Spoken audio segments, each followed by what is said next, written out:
প্রথমে দেখে নিন আজকের সংবাদ শিরোনাম।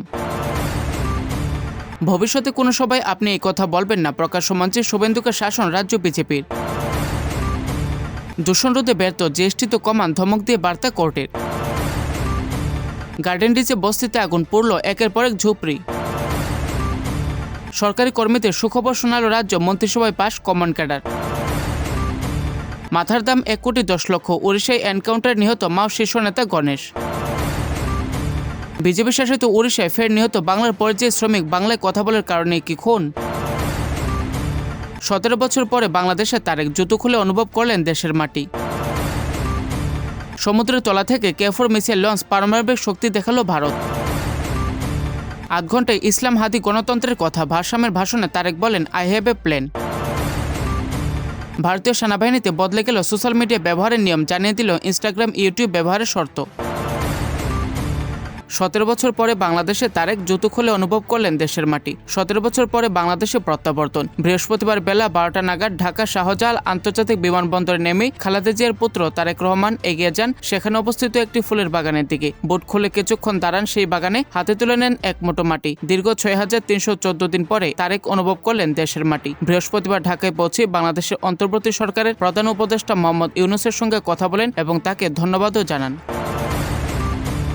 দূষণ রোধে ব্যর্থ, জিএসটি তো কমান, ধমক দিয়ে বার্তা কোর্টের। বাতাসে বিষ ক্রমশ বেড়ে চলেছে দিল্লির উপর দূষণ নিয়ে, তাই আরও একবার কেন্দ্রকে একহাত নিল দিল্লি হাইকোর্ট। রীতিমতো ধমক দিয়ে কোর্টের বার্তা, দূষণমুক্তি যখন নিশ্চিত করতে পারছেন না, তখন অন্তত এয়ার পিউরিফায়ারের উপর থেকে জিএসটি তুলে দিল্লিবাসীকে স্বস্তি দিন। বর্তমানে এয়ার পিউরিফায়ারের উপর 28% জিএসটি 5% করার দাবিতে জনস্বার্থ মামলায় শুনানিতে মঙ্গলবার এই মন্তব্য করে আদালতের প্রধান বিচারপতি ডিভিশন বেঞ্চ। মামলাকারীদের বক্তব্য, এমন ভয়াবহ দূষণের সময় বায়ু শোধনকারী যন্ত্র কোনো বিলাসবহুল পণ্য নয়, বরং এটিকে জরুরি চিকিৎসা সরঞ্জাম হিসেবে বিবেচনা করে সাময়িকভাবে জিএসটি তুলে নেওয়া উচিত। কোর্টেরও মত তাই। বিশুদ্ধ বাতাসে শ্বাস নেওয়ার অধিকার রয়েছে সবার, অতএব পুরোপুরি তুলে নেওয়া হলেও এয়ার পিউরিফায়ারের উপর থেকে জিএসটি আপাতত কমানো উচিত বলে পর্যবেক্ষণ আদালতের।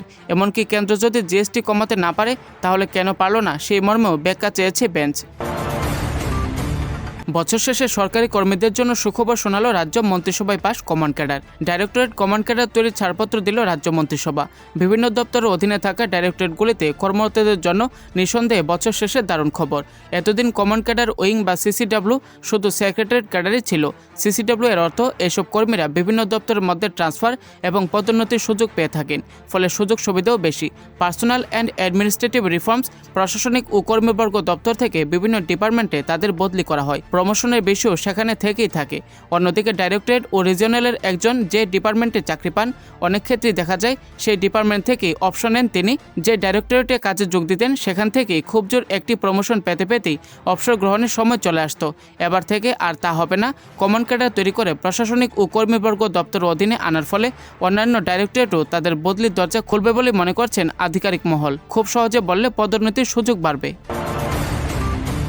মাথার দাম 1,10,00,000, ওড়িশায় এনকাউন্টার নিহত মাও শীর্ষ নেতা গণেশ, হত 3 সঙ্গীও। বৃহস্পতিবার সকাল 9টা নাগাদ ওড়িশার কন্ধমাল জেলার জঙ্গলে মাওবাদীদের একটি দলকে ঘিরে ফেলে বিএসএফ এবং সিআরপিএফ জওয়ানরা। এরপর শুরু হয় ধুন্ধুমার গুলির লড়াই। তাতেই মৃত্যু হয় মোট 4 জন মাওবাদীর। এই 4 জনের একজন হলেন মাও সেন্ট্রাল কমিটির সদস্য গণেশ উইকে। তার মাথার দাম ছিল 1,10,00,000 টাকা। নিহত বাকি 3 জনের মধ্যে 2 জন মহিলা সদস্য বলে জানা গিয়েছে। নিরাপত্তা বাহিনীর এক আধিকারিক বলেন, এটা আমাদের বাহিনীর জন্য একটি ঐতিহাসিক সাফল্য। মাও নেতার মাথার দাম ছিল 1,10,00,000 টাকা। গণেশের মৃত্যুতে মাওবাদীদের সাংগঠনিক কাঠামোর মেরুদণ্ড ভেঙে গিয়েছে।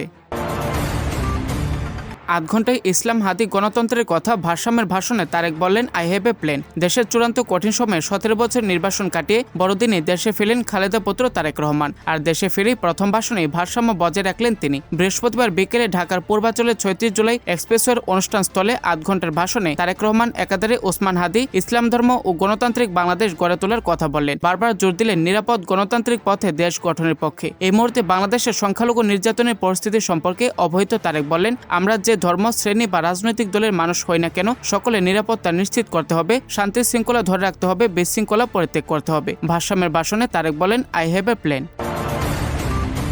গার্ডেন রিচে বস্তিতে আগুন পড়ল একের পর এক ঝুপড়ি, দমকলের 60 ইঞ্জিনের চেষ্টায় আগুন নিয়ন্ত্রণে। গার্ডেন রিচে আগুনে পড়ল একের পর এক ঝুপড়ি। বৃহস্পতিবার বিকেলে আচমকায় আগুন লাগে গার্ডেন রিচের ময়লা ডিপো এলাকায়। সেখানে এক বস্তি এলাকায় আগুন ধরা যায়। কী কারণে আগুন ধরেছে তা এখনো স্পষ্ট নয়। দমকলের 60 ইঞ্জিনের চেষ্টায় সন্ধ্যা 6টার আগে আগুন নিয়ন্ত্রণে চলে আসে। যে এলাকায় আগুন ধরেছে সেখানে অনেকগুলি ছোট ছোট ঝুপড়ি ছিল। আগুনে সম্পূর্ণ পড়ে গিয়েছে ঝুপড়িগুলি। দমকল সূত্রে খবর, বিকেল 4:30 নাগাদ তারা খবর পায় গার্ডেন রিচের ওই এলাকায় আগুন ধরেছে।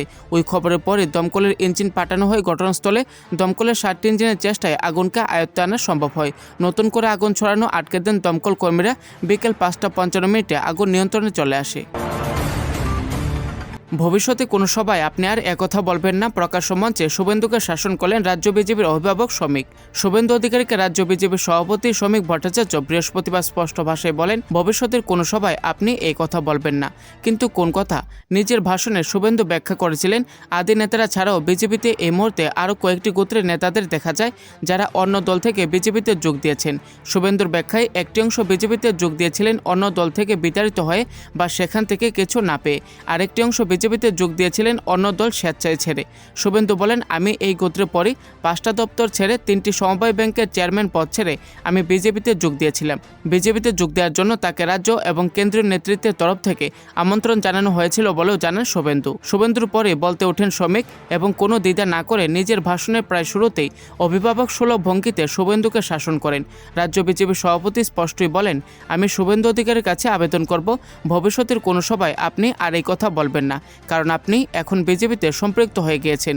শ্রমিকের এই মন্তব্যের পরে প্রেক্ষাগৃহে করতালিও শোনা যায়।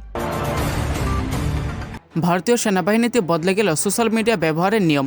নতুন নিয়মে সেনাকর্তারা ইনস্টাগ্রাম ব্যবহার করতে পারবেন, দেখতে পারবেন পোস্ট, কিন্তু সেখানে কোনো কমেন্ট, লাইক বা অন্য কিছু করতে পারবেন না।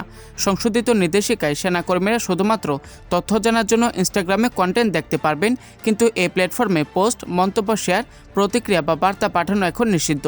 সেনাবাহিনীর অনুমোদন করা এই অ্যাক্সেসকে প্যাসিভ অংশগ্রহণ হিসেবে বর্ণনা করা হয়েছে।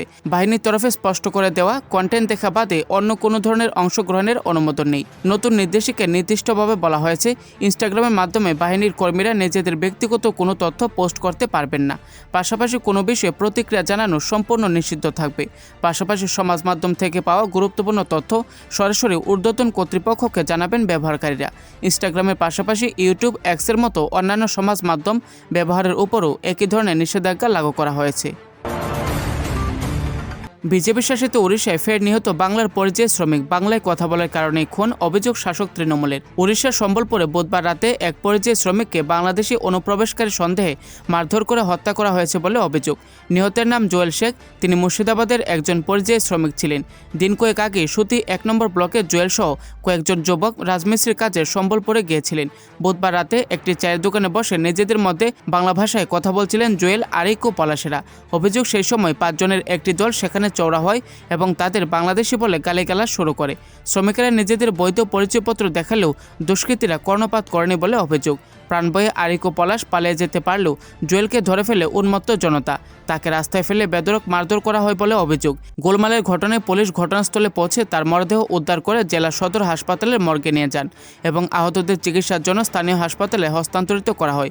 পুলিশ ওই হত্যার ঘটনায় তদন্ত শুরু করেছে এবং হামলাকারীদের শনাক্ত করার চেষ্টা করছে। ওই ঘটনার কথা জানাজানি হওয়ার পরেই বিজেপি শাসিত ওড়িশার সরকারের বিরুদ্ধে ক্ষোভ উগরে দিয়েছে বাংলার শাসক দল তৃণমূল। তাদের অভিযোগ, বাংলা ভাষায় কথা বলাতেই বাংলাদেশি অনুপ্রবেশকারী হিসেবে অভিযুক্ত করে ওই পরিযায়ী শ্রমিককে হত্যা করা হয়েছে। সমুদ্রের তলা থেকে KFOR মিসাইল লঞ্চ। পারমাণবিক শক্তি দেখালো ভারত। পারমাণবিক অস্ত্রের শক্তি নিরিখে পেশি প্রদর্শন ভারতের। পরমাণু শক্তিচালিত ডুবোজাহাজ থেকে সফলভাবে পরমাণু অস্ত্র বহনে সক্ষম ইন্টারমিডিয়েট রেঞ্জ ব্যালিস্টিক মিসাইল ছুড়ল ভারত। গত মঙ্গলবার বঙ্গোপসাগরে পরমাণু শক্তিচালিত সাবমেরিন INS এরিগাট থেকে এই মিসাইল ছোড়া হয়। বিশাখাপত্তনম উপকূলের কাছে এই পরীক্ষামূলক উৎক্ষেপণ করা হয়েছে। এর ফলে সমুদ্র থেকে হামলা চালানোর পরিকাঠামোর ক্ষেত্রে 1 লাফ অনেকটাই এগিয়ে গেল ভারত। সংবাদ সংস্থার প্রতিবেদন অনুযায়ী 3500 কিলোমিটার দূরে লক্ষ্যবস্তুতে হামলা চালাতে সক্ষম এই মিসাইল নাম KFOR submarine launched ballistic missile.